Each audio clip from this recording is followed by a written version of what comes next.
بسم اللہ الرحمن الرحیم۔ وضاحت آیت نمبر 91 سورۃ المائدہ۔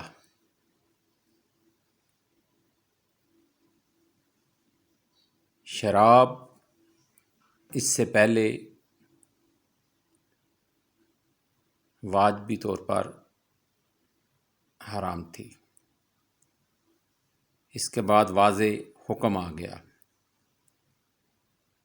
شراب اور جوا کو حرام کرنے کی حکمت بیان فرمائی جا رہی ہے۔ اگرچہ ان کی خرابیاں بے حد و بے شمار ہیں، اور وہ قومیں جو اس کو شیر مادر سمجھ کر پیا کرتی ہیں، وہ بھی اس کو چھوڑ دینے سے عاجز ہیں۔ لیکن ان خرابیوں اور نقصانات کا برملا اعتراف کرتے ہیں۔ قرآن کریم نے مختصر سے الفاظ میں ان کی دو مضر ترین خرابیوں کا ذکر کر کے ان کی قباحت کو روز روشن کی طرح واضح کر دیا۔ بتایا کہ شراب اور جوا کی حرمت کی ایک وجہ تو یہ ہے کہ یہ آپس میں عداوت اور دشمنی پیدا کر دیتی ہے۔ گہرے دوست ایک دوسرے کے خون کے پیاسے ہو جاتے ہیں۔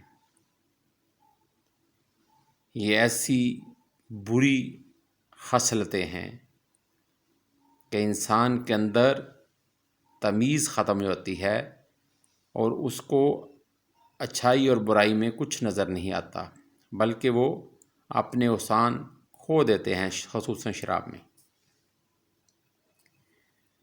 بھائی ایک دوسرے کے دشمن بن جاتے ہیں، اور دوسری وجہ یہ ہے کہ انسان نماز اور یاد الہی سے غافل ہو جاتا ہے۔ یعنی کہ انسان جو اللہ کا بندہ ہے، اور اللہ کی بندگی کرنا، اس کا شکر ادا کرنا، اس کے آگے جھکنا، یہ سب چیزیں اس کے سامنے بے معنی ہو جاتی ہیں۔ وہ اپنے اس نشے میں اتنا دھت ہوتا ہے کہ وہ اللہ چھوڑ کر وہ خود کو بھی بھول جاتا ہے، اور وہ اس شراب کی بدمستی میں کھو جاتا ہے۔ اس سے بڑھ کر اور بد نصیبی اور محرومی کیا ہو سکتی ہے کہ مؤذن اللہ کے حضور میں شرف باریابی حاصل کرنے کی دعوت دے رہا ہو، اور کوئی اس وقت شراب کے نشے میں مدہوش پڑا ہو، یا جوا کی بازی جیتنے میں یوں کھویا ہو کہ اسے خبر تک نہ ہو کہ رحمت کی گھڑی آئی بھی اور گزر بھی گئی۔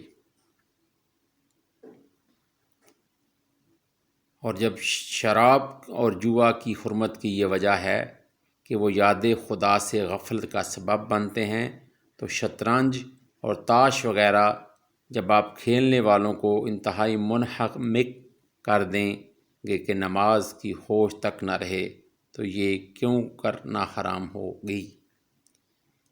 یہ جو